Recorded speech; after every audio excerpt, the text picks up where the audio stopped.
नमस्कार मेरे बब्बर शेरों, मैं प्रिंस कुमार, आपका मेंटर, आपका कैरियर गाइड। स्वागत करते हैं आपका अपना यूट्यूब चैनल ITT आइकन में। तो साथियों, सभी को गुड इवनिंग, राधे राधे। कैसे आप सब? आशा करता हूं मस्त होंगे, स्वस्थ होंगे और अपने रन के तैयारी के लिए रणनीति को तैयार कर रहे होंगे। आज हम लोग क्लास 10वीं का अर्थशास्त्र यानी इकोनॉमिक्स का तीसरा चैप्टर मुद्रा बचत एवं साख का मस्ट VBI ऑब्जेक्टिव को करने जा रहे हैं, जो आपके तैयारी में बहुत हेल्प करेगा। तो चलिए आज की क्लास को हम लोग स्टार्ट करने रहे हैं। तो स्टार्ट करने से पहले आपसे रिक्वेस्ट है कि अगर चैनल को सब्सक्राइब नहीं किए हैं तो अभी सब्सक्राइब करें और आपके जितने भी तमाम दोस्त हैं सबको शेयर करें और कमेंट राफेल जैसा उड़ना चाहिए। तो चलिए आज का क्लास को हम लोग स्टार्ट करते हैं और पहला क्वेश्चन से आपके सामने है कि विनिमय के कितने रूप होते हैं। आप सभी कमेंट करिए कि विनिमय के कितने रूप होते हैं। ऑप्शन दिया है 3, 4, 2, इनमें से कोई नहीं। तो विनिमय के कितने रूप होते हैं? तो इसका राइट आंसर हो जाएगा ऑप्शन नंबर सी, 2। विनिमय के 2 रूप होता है। चलिए आगे की ओर बढ़ते हैं।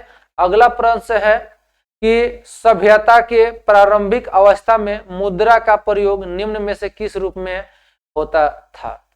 यानी सभ्यता का जो प्रारंभ हुआ तो सबसे पहले मुद्रा का प्रयोग निम्न में किस रूप में होता था? गाय के रूप में, गेहूं के रूप में, ए और बी दोनों में, भुगतान पत्र में। तो किसके द्वारा होता था? आप लोग इसका राइट कमेंट करिए। तो देखिए पहले था मुद्रा प्रणाली, वस्तु विनिमय प्रणाली। यानी पहले मुद्रा के जगह पर वस्तुओं का लेन देन होता था। यानी कि मेरे पास अगर गेहूं है तो मैं गेहूं दूंगा आपको, अगर हमको जरूरत है चावल को तो आप चावल दे दीजिएगा। यानी कि पहले क्या था कि मुद्रा के रूप में वस्तुओं का हम लोग उपयोग करते, यानी वस्तु विनिमय प्रणाली था। तो इसलिए इसका राइट आंसर हो जाएगा ए और बी दोनों, गाय एवं गेहूं, यानी ए और बी दोनों हो जाएगा ऑप्शन नंबर। चलिए आगे की ओर बढ़ते हैं। अगला प्रश्न है मुद्रा विनिमय का क्या है? मुद्रा विनिमय का क्या है? रूप है, साधन है, माध्यम है, इनमें कोई नहीं। तो मुद्रा विनिमय का क्या है? एक माध्यम है। मुद्रा क्या है? विनिमय का एक माध्यम होता है। ऑप्शन नंबर सी हो जाएगा राइट। आगे की ओर बढ़ते हैं। अगला प्रश्न है कि मुद्रा का प्राथमिक कार्य कौन सा है? मुद्रा का प्राथमिक कार्य क्या होता है? तो ऑप्शन दिया है मूल्य का हस्तांतरण, विनिमय का माध्यम, मूल्य संचय, विलंबित भुगतान का मान। आप लोग इसका राइट आंसर कमेंट करिए। बहुत इजी क्वेश्चन है कि मुद्रा का प्रारंभिक कार्य क्या होता है। मुद्रा का प्रारंभिक कार्य क्या होता है? मूल्य का हस्तांतरण करना, विनिमय का माध्यम, मूल्य संचय, विलंबित भुगतान का मान। क्या होगा इसका राइट आंसर? आप लोग कमेंट करेंगे। चलिए तो इसका राइट आंसर हो जाएगा विनिमय का माध्यम, ऑप्शन नंबर बी। चलिए आगे की ओर बढ़ते हैं। अगला प्रश्न है बांग्लादेश की मुद्रा क्या है? बांग्लादेश का मुद्रा क्या है? बहुत आसान क्वेश्चन है, ये देखते ही बहुत सारे बच्चे कमेंट कर देंगे। टका, दीना, रुपया, डॉलर। बांग्लादेश का मुद्रा क्या है बताइए आप सब। इसका आंसर मैं नहीं बताने वाला हूं, आप लोग तो बताइए जल्दी फास्ट। चलिए तो बांग्लादेश का मुद्रा क्या है? तो आपका टका हो जाएगा, ऑप्शन नंबर ए। चलिए आगे की ओर बढ़ते हैं। अगला प्रश्न है कि इनमें से कौन सी मुद्रा संयुक्त राज्य अमेरिका में प्रचलित है? ऑप्शन दिया है पौंड, डॉलर, रियाल, दिनार। तो इसका राइट आंसर हो जाएगा संयुक्त राज्य अमेरिका में प्रचलित क्या है? डॉलर। ऑप्शन नंबर बी हो जाएगा। देखिए कहा जाता है, एक बात आप लोग सुने होंगे कि मैं कतरा होकर भी तूफानों से जंग करता हूं। मैं कतरा होकर भी तूफानों से जंग करता हूं, मुझे बचाना समुंदर की जिम्मेवारी है, दुआ करो कि सलामत रहे मेरी हिम्मत। दुआ करो कि सलामत रहे हिम्मत, क्योंकि एक चिराग कई आंधियों पर भारी है, कई आंधियों पर भारी है। तो चलिए, अभी तक आप लोग अगर अपने सभी दोस्तों को शेयर नहीं किया है तो जल्दी से शेयर कर दीजिए ताकि हम आज की क्लास को आगे बढ़ाएं। चलिए, अगला प्रश्न है हम लोग का, प्राचीन युग में विनिमय की कौन सी प्रथा चलती थी? प्राचीन युग में विनिमय की कौन सी प्रथा चलती थी? मौद्रिक विनिमय, वस्तु विनिमय, ए और बी दोनों, इनमें से कोई नहीं। तो प्राचीन युग में विनिमय की कौन सी प्रथा चलती थी? तो विनिमय का दो ही गो माध्यम है, एगो मौद्रिक विनिमय, एगो वस्तु विनिमय। तो पहले कौन से चलती थी? वस्तु विनिमय प्रणाली, इसलिए इसका राइट आंसर हो जाएगा बी। चलिए आगे की ओर बढ़ते हैं और अगला प्रश्न है कि हमारे देश में किस मुद्रा को वैधानिक मान्यता प्राप्त है? तो ऑप्शन दिया है शाक मुद्रा, चेक मुद्रा, वस्तु मुद्रा, पत्र मुद्रा। तो क्या हो जाएगा इसका राइट आंसर? पत्र मुद्रा को ही वैधानिक मान्यता प्राप्त है, इसलिए इसका राइट आंसर हो जाएगा ऑप्शन नंबर ए। चलिए आगे की ओर बढ़ते हैं। अगला प्रश्न है कि मुद्रा का प्राथमिक कार्य क्या है?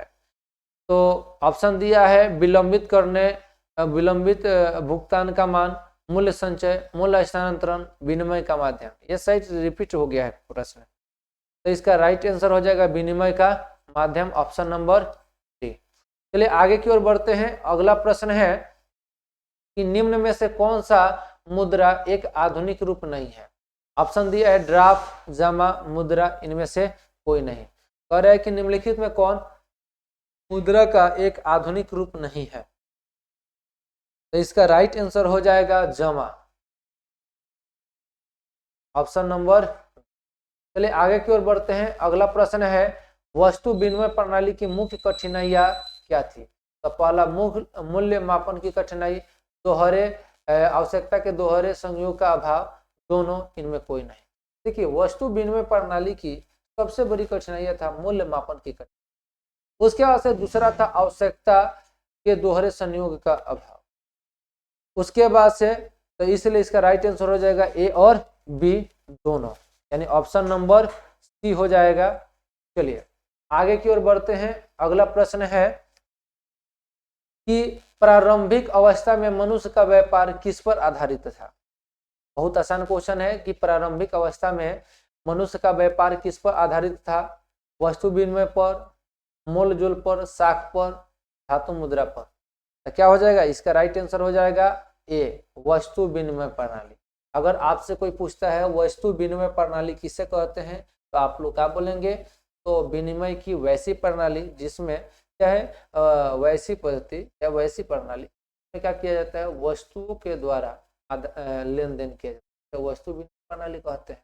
इस प्रकार से चावल के बदले में दाल या दाल के बदले में गेहूं, ये सारी चीज हो। चलिए आगे की ओर बढ़ते हैं। अगला प्रश्न है विनिमय का सर्वोच्च माध्यम क्या है? ऑप्शन दिया है प्रतिज्ञा पत्र, मुद्रा, वस्तु, चेक। अब विनिमय का सर्वोच्च माध्यम क्या है? तो आपका राइट आंसर हो जाएगा ऑप्शन नंबर बी, मुद्रा। चलिए आगे की ओर बढ़ते हैं। अगला प्रश्न है वस्तु विनिमय प्रणाली की निम्न में कौन सी कठिनाइयां है? सर्वमान्य मूल्य मापक का अभाव, दोहरे संयोग का अभाव, वस्तु विभाजन में कठिनाइयां, युक्त सभी।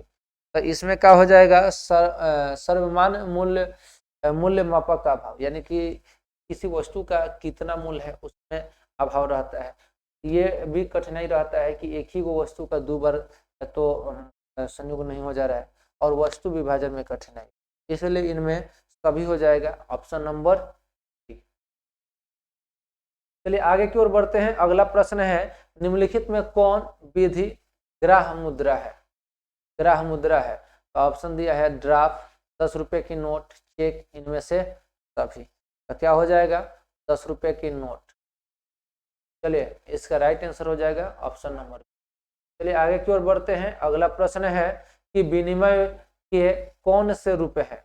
विनिमय के कौन सा रूप है? मौद्रिक विनिमय, वस्तु विनिमय, दोनों, इनमें कोई नहीं। तो विनिमय के पहला ही क्वेश्चन था हम लोग का कि विनिमय का कितना रूप होता है? तो 2 होता है। कौन कौन? मौद्रिक विनिमय और वस्तु विनिमय, इसलिए इसका राइट आंसर हो जाएगा option number C, option number D हो जाएगा। चलिए आगे की ओर बढ़ते हैं। अगला प्रश्न है कि मुद्रा वह है जो मूल्य का मापक और भुगतान का साधन है, यह किसका कथन। बहुत इंटरेस्टिंग क्वेश्चन है कि मुद्रा वह है यानी किसका कथन है, या किसने कहा था कि मुद्रा वह है जो मूल्य का मापक और भुगतान का साधन है। तो इसका राइट आंसर हो जाएगा कोलबर्न ने कहा था। ये क्वेश्चन है, इसको लगा लीजिएगा, कोलबर्न है ऑप्शन नंबर। चलिए आगे की ओर बढ़ते हैं। अगला क्वेश्चन है कि मुद्रा का कार्य है, मुद्रा का क्या कार्य है, संचय, भुगतान, मापन, इनमें से सभी। तो मुद्रा का क्या काम है, तो मुद्रा का कार्य संचय भी है, भुगतान भी है, मापन भी है, सभी। यानी कि मुद्रा का हम लोग किस किस रूप में कार्य कर सकते हैं, तो यानी मुद्रा को जोड़ भी कर सकते हैं, संचय भी कर सकते हैं, भुगतान भी कर सकते हैं और मापन भी। इसलिए इसका राइट आंसर हो जाएगा ऑप्शन नंबर डी हो जाएगा। चलिए आगे की ओर बढ़ते हैं। अगला प्रश्न है आपके सामने कि प्राचीन काल में किस धातु की मुद्रा के रूप में सर्वाधिक प्रयोग हुआ, पीतल का, चांदी और सोना का, लोहा का, तांबा का। इसका राइट आंसर क्या हो जाएगा, आप लोग कमेंट करेंगे। तो प्राचीन काल में सबसे ज्यादा मुद्रा का धातु का मुद्रा का सबसे ज्यादा हम लोग प्रयोग चांदी और सोना का करते थे, इसलिए इसका राइट आंसर हो जाएगा बी, चांदी और सोना। अगला क्वेश्चन है कि निम्न में से किस प्रणाली के अंतर्गत आवश्यकताओं के दोहरे संयोग का अभाव होता है। तो वस्तु विनिमय प्रणाली के द्वारा के कारण मुद्रा प्रणाली, दोनों, इनमें से कोई नहीं। क्वेश्चन है, एक बार रिपीट कर दूं कि किस प्रणाली के अंतर्गत आवश्यकता के दोहरे संयोग का अभाव होता है। तो इसका राइट आंसर क्या हो जाएगा, तो वस्तु विनिमय प्रणाली। ये क्वेश्चन अभी 3 बार हम लोग को मिली। चलिए इसका राइट आंसर हो जाएगा ए। आप लोग अपने सभी मित्रों को शेयर कीजिए, शेयर करने में शर्माइए नहीं, समझ गए ना, और दबा के मेहनत करिए क्योंकि एग्जाम अब बहुत पास आ गया है, समझ में आ रहा है ना। और जो लोग भी अभी लाइक नहीं किया है लाइक करें और कमेंट करते रहे। चलिए आगे बढ़ते हैं। अगला प्रश्न है, आजकल मुद्रा का कौन सा रूप अधिक प्रचलन में है, सोने के सिक्के, पत्र मुद्रा, धातुक मुद्रा, इनमें से सभी। इसका राइट का आंसर हो जाएगा पत्र मुद्रा। तो चलिए इसका राइट आंसर हो जाएगा। चलिए आगे की ओर बढ़ते हैं। अगला है, मुद्रा का प्राचीनतम रूप क्या है, वस्तु मुद्रा, पत्र मुद्रा, धातु मुद्रा, सिक्का। तो क्या हो जाएगा, वस्तु मुद्रा। चलिए आगे की ओर बढ़ते हैं। अगला प्रश्न है, रुपया किस देश की मुद्रा है, ये नेपाल का, पाकिस्तान का, भारत का, इनमें से सभी। ये तो मन को हो रहा है क्वेश्चन की छोड़ दे, आप लोग अपने से बना लीजिएगा। आप लोग कमेंट करिए तो कितने बच्चे आप लोग अपने से बना लेंगे, छोड़ दे तो जल्दी कमेंट करिए। रुपया किस देश की मुद्रा है, चलिए जी जी जी जी, इसमें इनमें से सभी हो जाएगा। नेपाल, पाकिस्तान और भारत, तीनों देश में क्या है, रुपया ही है, इसलिए इसका राइट आंसर हो जाएगा। चलिए बता ही दिया। चलिए आगे की ओर बढ़ते हैं। अगला प्रश्न है कि इनमें से कौन मुद्रा के कार्य नहीं है, भुगतान, लेखन एवं संपादन, माध्यम, मापन। इसका राइट आंसर क्या होगा, आप लोग कमेंट करिए। तो लेखन, संपादन और उत्पादन ये मुद्रा का कार्य नहीं है, ये मुद्रा का कार्य नहीं, तो इसका राइट आंसर हो जाएगा ऑप्शन नंबर। चलिए आगे की ओर बढ़ते हैं। अगला प्रश्न है आज का, आधुनिक युग की प्रगति का श्रेय मुद्रा को ही, यह कथन किसका है। बहुत ही इंटरेस्टिंग और भी क्वेश्चन है। जाते जाते, आधुनिक युग की प्रगति का श्रेय मुद्रा को ही है, यह कथन किसका है, यानी किसने कहा था कि आधुनिक युग की प्रगति का श्रेय मुद्रा है।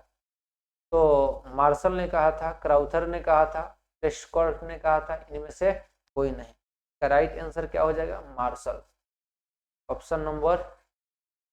आधुनिक युग की प्रगति का श्रेय मुद्रा को ही है, यह कथन किसका है।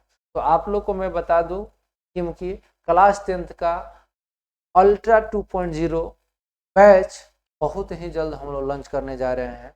तो आप सभी हमारे चैनल से जुड़ते रहें, चैनल को सब्सक्राइब करें और आपको क्लास 10th में पढ़ने वाले सभी मित्रों को शेयर करिए और लाइक और सब्सक्राइब करने में तो शर्माइए नहीं। तो चलिए वीडियो कैसा लगा आप सब कमेंट जरूर करें। तो आज के लिए लेते हैं छोटा सा ब्रेक, पुनः मिलते हैं कुछ ही समय के बाद। दैट्स ऑल, जय हिंद।